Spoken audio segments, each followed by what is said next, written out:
Good morning, everybody. We have a full turnout of councillors, so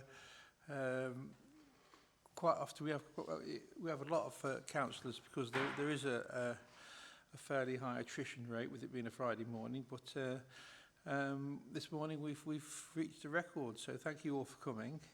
It's a shame it's a small agenda, but maybe we can sort of push the officers to get a fuller agenda next time, but I know their workload's pretty massive. Whether David wants to just have a quick word about the workload before we start, and then we know what's going on.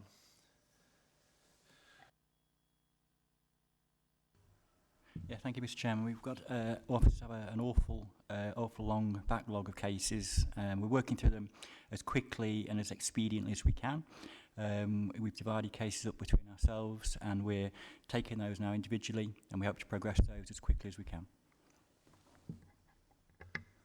That's good. It's good to know that your eyes firmly on the ball. Right, so we'll start the meeting. It's Friday the 19th of April, and Countryside Rights of Way panel. We'll start, please, with apologies. Thank you, Chair. No apologies received. Thank you. As I said, full attendance. And second item, have we got any interests by members in the one item we've got? No? Okay, thank you. And the last minutes we had Jack, David, Paul, Carolyn and myself. So those that attended, are you happy with the minutes? Brilliant, thank you so much. I'll just sign those.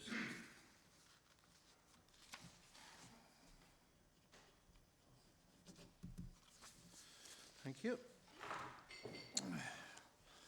And we'll move on to the main item of the day, which is Wildlife and Countryside Act 1981, an application to upgrade public footpath 10 Waterhouses Parish to a restricted byway.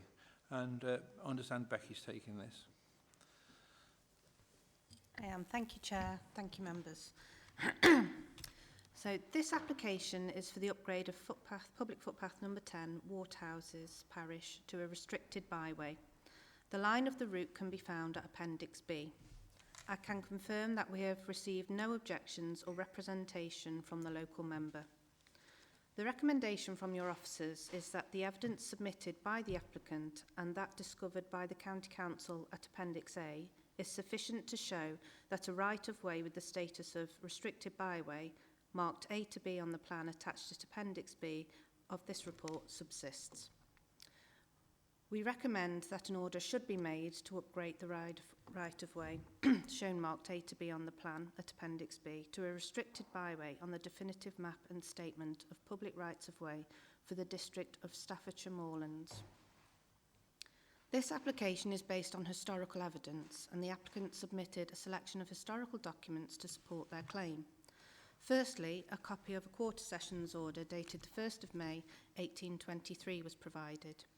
This document refers to the stopping up and diverting of part of a highway known as Rood's Lane, which is now Footpath 10 Waterhouses. The accompanying map appears to show the northern section of the alleged restricted byway marked C to D. Quarter Session orders, as members of the panel will know, are court orders. The Justices of the Peace held sessions 4 times a year, and various matters were heard, including issues relating to highway diversions and closures. The orders indicate the public nature of the way and its statutes, and can be overturned by another order or an Act of Parliament. Post 1773, these orders could also widen, divert and extinguish routes. A diversion only took effect when the new route had been laid out and certified by the Justices. If the diverted route was not laid out and approved, the old route may still exist. In some instances, there may be no certificate of completion and other evidence may be needed to support the route's existence. As we know a route already exists, a certificate of completion is not needed in this instance to indicate the public status of the route. The Quarter Session Order provided clearly states that Reverend Bernard Port agreed to part of the route being stopped up and diverted through his lands. We'll move on now to the tithe maps, which can be found at appendices D, E and F. Members will know that tithe maps and their accompanying apportionments, or books of reference, were produced solely for the purpose of identifying tithable land and were not concerned with recording or establishing public rights of way. All three maps show the route following the same line and show it as having the same distinctive curve at the northern end of the route. All three of the maps show the route coloured brown. At the time this route was recorded, the brown colouring may have indicated it was used as a highway. However, this is not conclusive. As always with tithe maps, there are no features depicted on the map to discern the nature of the rights over the route. However, on inspection of the Mayfield-Coulton Township Tithe Map Index, it refers to plot 24 as being between roads. However, there is no other evidence pointing to the status of the route, and it is not mentioned in any other entries for the surrounding plot numbers. The applicant also provided an OS map dated 1978. As members know, Ordnance Survey maps provide excellent evidence of the physical existence of the features they show at the time of the survey, but they are silent on matters of status. From the 1880s onwards, the maps included a disclaimer to the effect that the depiction of any path, track or way is not evidence of the existence of any public rights of way. The applicant has provided an extract from the Ordnance Survey map for the area of Dovedale and Tissington, and as I mentioned is dated 1978. They've also provided the key which accompanies the map. The physical existence of the route is not in question, as we know there is a footpath already, and we can clearly see the route marked on the map as a dashed green line. The key states that this indicates the route is a road used as a public path, or a RUP. The applicant also provided a map from the National Library of Scotland, dated 1881. This map, which is a type of OS map, shows the alleged restricted byway coloured brown and is annotated with the number 20. As there was no book of reference provided, your officers contacted the National Library of Scotland to request a copy of any index or reference book they may have. A reply was received stating that no book of reference or index is stored there. The applicant also provided a copy of Staffordshire County Council's Survey of Rights of Way statement with accompanying draft map dated the 27th of November 1954. The survey refers to the accompanying draft map dated the 27th of November 1954. The survey refers to public footpath number 10. The type of path is noted as RP, road used as a public path. On the accompanying draft map, the alleged route is depicted following the same path as it is today and is numbered 10. It is also annotated with CRB, which is carriage road used as a bridleway. The applicant also provided a copy of Staffordshire County Council's Survey of Rights of Way statement for the 7th of April 1952. This also refers to footpath 10 as a RUP. The surveyor notes detail the route as being seldom used metal road, now grassed over, not used for vehicular traffic. It is also noted that the route had been used by the public for a number of years. It does not state that the route was for anything other than a public footpath. There is no reference to the route being used as a bridleway, and it clearly states that it is not used by vehicular traffic. The applicant contacted your officer and provided some additional evidence which had not been discovered since the application had been accepted. This included an extract from the 1910 Finance Act plan, 3 Bartholomew maps and a Greenwood map. Members will know the Finance Act 1910 was created for the purpose of mapping lands through the United Kingdom for the purpose of taxation. The Finance Act materials consist of 3 documents: the Field Book, the Valuation Book and the Increment Value Duty Plan. In this instance, the applicant has only provided the extract of the plan. No copy of the field book or valuation book was provided. However, the extract clearly shows all but the northern tip of the alleged route, which is shown marked white or uncoloured and unnumbered. The fact that the alleged route is marked as white, uncoloured and unnumbered shows that the route was unvalued. This means it was not part of the surrounding land holdings. This could suggest that the alleged route was not recorded as being owned by the local authority or government department, and that it could have belonged to the local highway authority. Moving on to the Bartholomew maps provided by the applicant, they show the alleged route clearly on all three versions.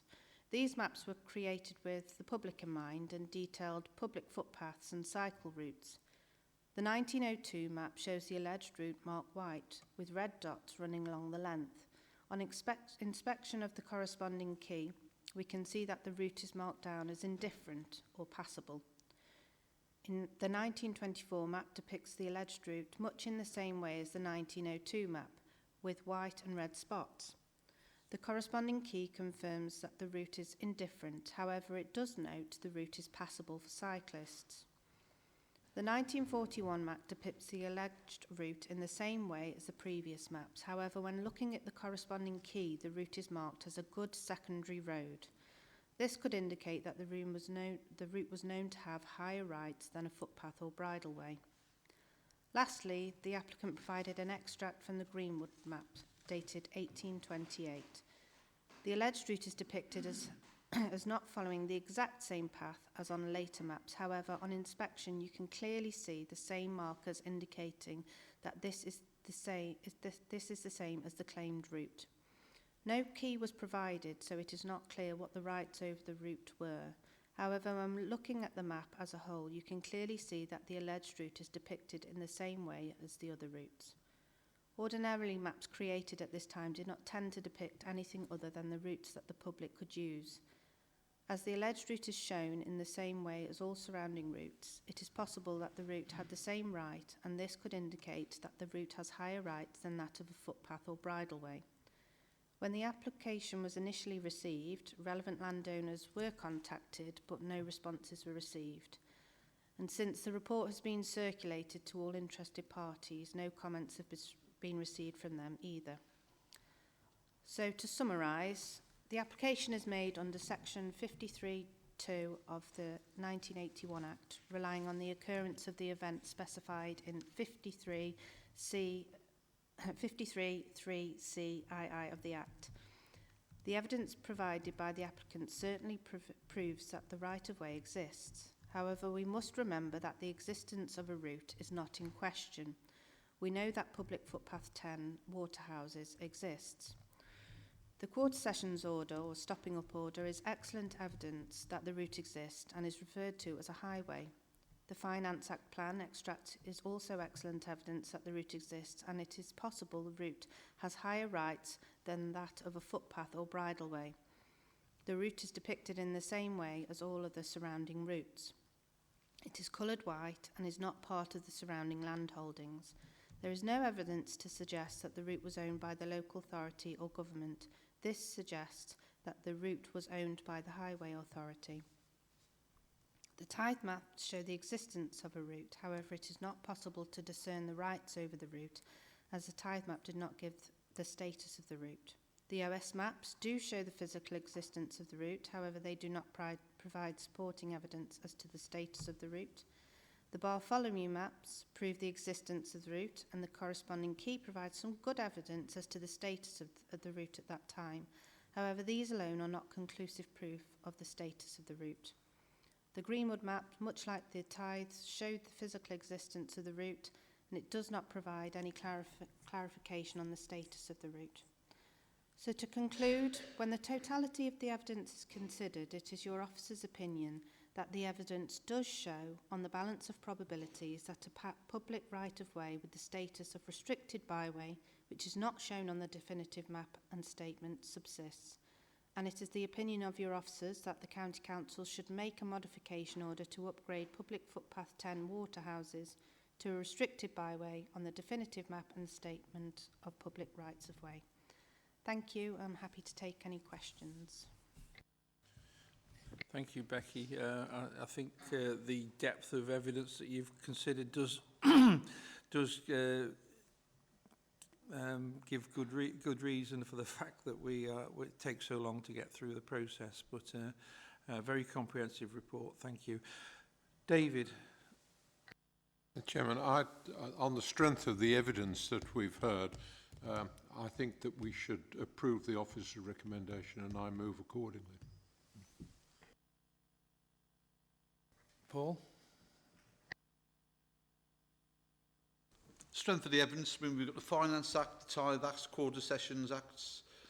We know it's a highway because they basically tell it is. Balance of probabilities, that the highway definition is wrong. And on balance of probabilities, I go with David, and I will second this and say that it should be upgraded now to a restricted byway. Does anyone else want to comment? No? Okay. So we've got a proposer and a seconder that we accept the officer's recommendation. All those in favour? Thank you. Becky, thank you so much. David, thank you. Thank you. I understand we've got no exclusions of the public, so we'll close the meeting at... Sorry, David. Could I just ask whether we've got any officer-delegated decisions that have taken place since our last meeting? Of course you can ask it. Whether we've got an answer? Yeah, thank you, Mr. Chairman. Not that I'm aware of, no.